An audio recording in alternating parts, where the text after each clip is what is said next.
Hello YouTube, this is Michael and I'm coming to you with my special myths video where I will be discussing some of the most prevalent myths when it comes to scratch tickets in particular, and basically debunking a lot of them. And we're going to start with probably the most prevalent myth out there, and that is the certain tickets are winners, are guaranteed winners, or are very likely to be winners theory. And I'm sure you've heard these various themes. Oh, white line tickets are always going to be winners. And what they mean by that is a ticket that has basically a noticeable white line at the perforation. Or tickets with black boxes in the little number area, the ticket number area, are always lucky. Some people swear by a certain specific number. For example, ticket number 57. Some people always say that they do really well on number tickets in the 30s, for example. And I'm here to tell you that although your own personal experiences may vary, by and large, state lotteries will never put winners all with a special identifying characteristic like the white lines, the black boxes, or on specific numbers, or even certain ranges of numbers.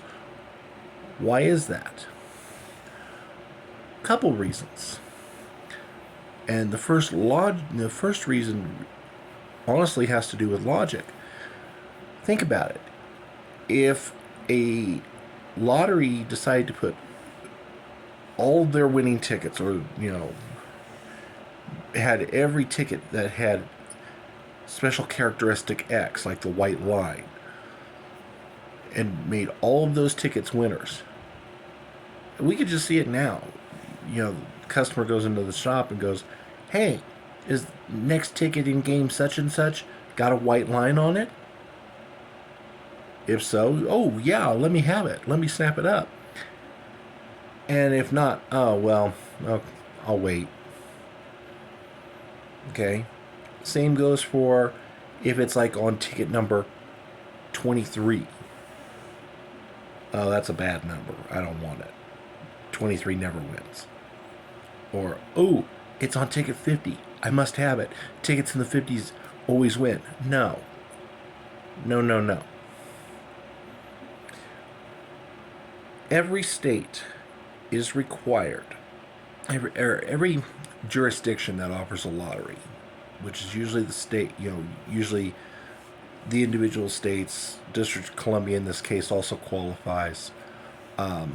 If your state has a lottery, or if you live in DC and you play their lottery, they are required to ensure that the winners are distributed randomly, with, I will admit, a couple caveats. Usually there are a couple of rules that they do have to follow. For example, in Texas, each pack of a specific ticket must conform to the minimum payout for that pack for that game. As an example, they have a $100 ticket called Loteria Supreme. There are 15 tickets in the pack. Each ticket costs, as I said, $100. So a pack value is $1,500. The minimum pack payback for that game is $900. Now, there are a number of ways they could achieve that. For example, they could do 2 1s, 2 2s, and a 3.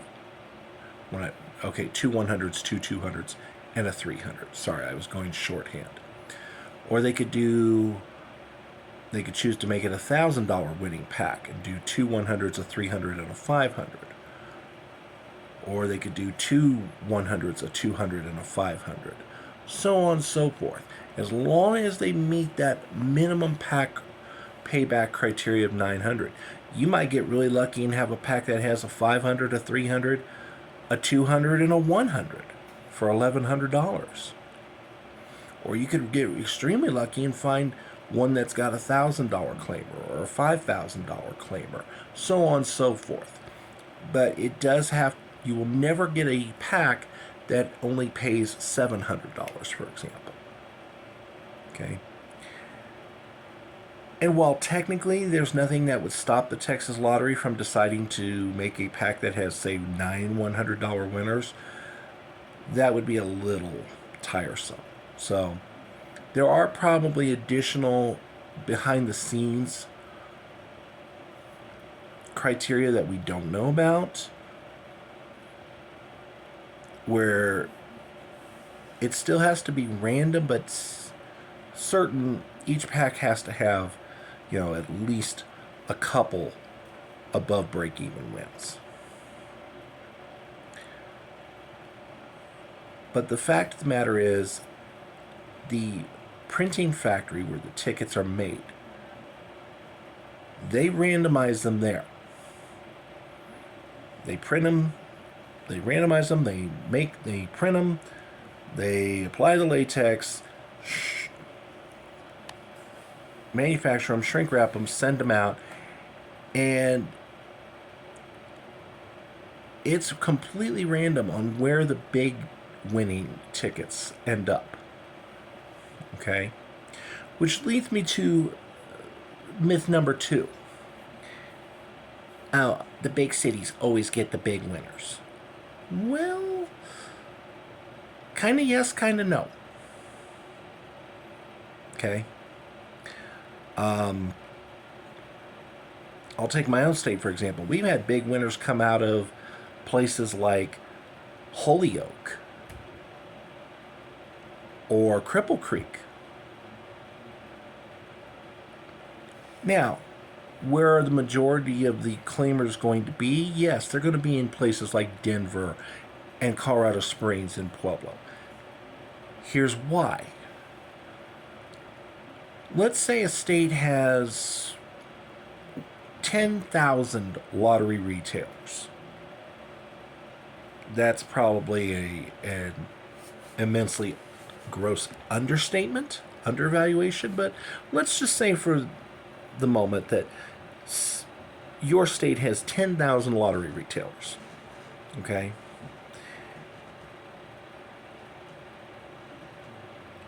The majority of the lottery retailers are going to be concentrated in the bigger cities. This is just a matter of human geography. That's where the population is. That's where the businesses are. Okay? So you are bucking the natural layout. If you are a lottery player in, say, Akron, Colorado, where there might be 1 or 2 at most lottery retailers, and that's, again, kind of just a random guess, but Akron isn't a very big burg in Colorado, so I would not expect there to be a ton of lottery retailers. Versus, say, there's thousands in Colorado Springs alone. Denver, I don't even want to know how many they have. Okay? The chances of a pack of your favorite ticket having a top prize land at your small town lottery retailer is going to be, by definition, more remote, but it doesn't make it impossible, and there's no rule that says it can't end up there. It's just a matter of beating the odds.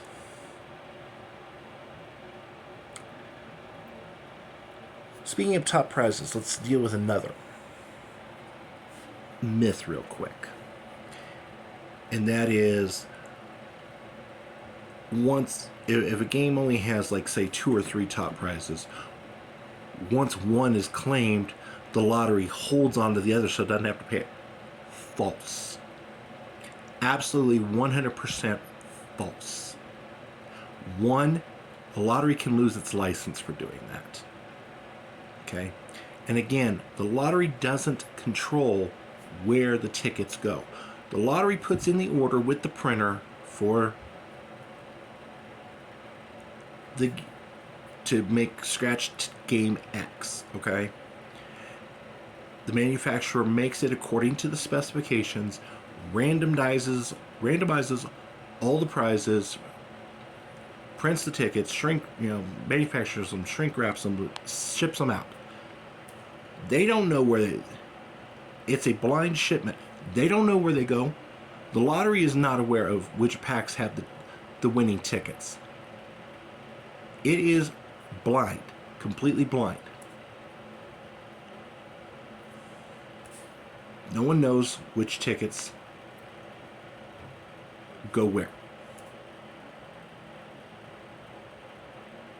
The only thing that matters is if and when the tickets are sold, and if and when they're claimed. Chances are, if a game only has a couple, 3 top prizes, if one gets hit right away, it may take the other one a long time to filter through. Because here's the other thing. The lottery doesn't ship out all the packs of the game at once. They ship them out in waves. A scratch ticket unless it is clearly meant as a short-run game, for example, Christmas games, a game is usually meant to last about a year. And this, of course, is dependent on a number of things, but on general average, at least in most states, a game is meant to last about a year before being replaced, before cycling through, being called, being closed, and replaced with another one. Okay, there's got to be some turnover. If there's no, if tickets don't sell, there's not turnover, so on and so forth. So they're trying to make sure that there's adequate turnover.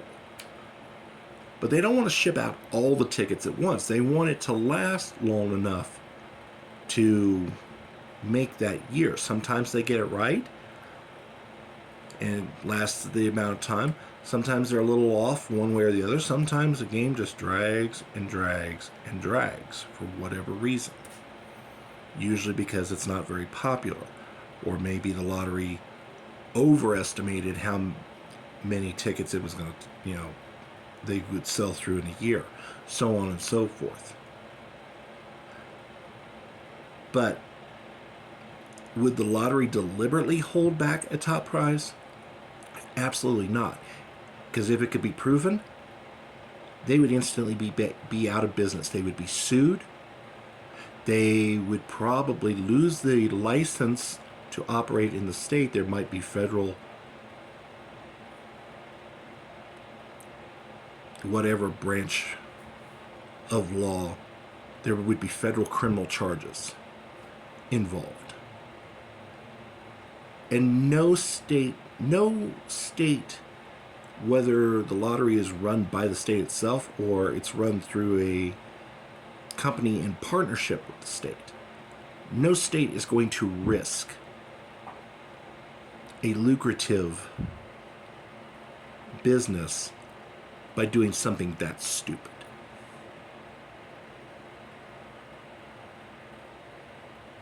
So, those are 3 of the more common myths I hear with regard to scratch tickets. To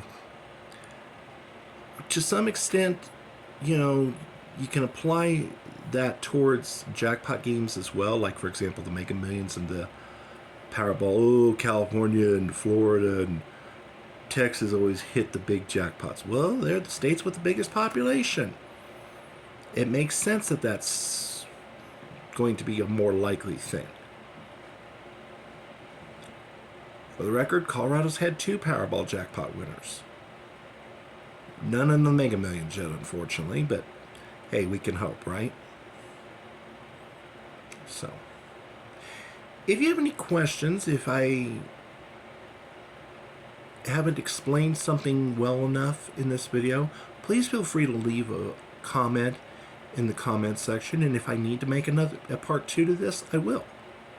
But I think that I have explained everything adequately enough to put to rest some of the rumors and some of the myths that are in play. So, as always, if you have enjoyed watching this video, please leave a like, please leave a comment. If you are not currently subscribed to my channel, please consider doing so. It's free, it's easy, it only takes a moment of your time, and it lets both YouTube and I know that there's a place for me out here in YouTube land. Thank you for watching, and have a good evening, and we'll see you next time.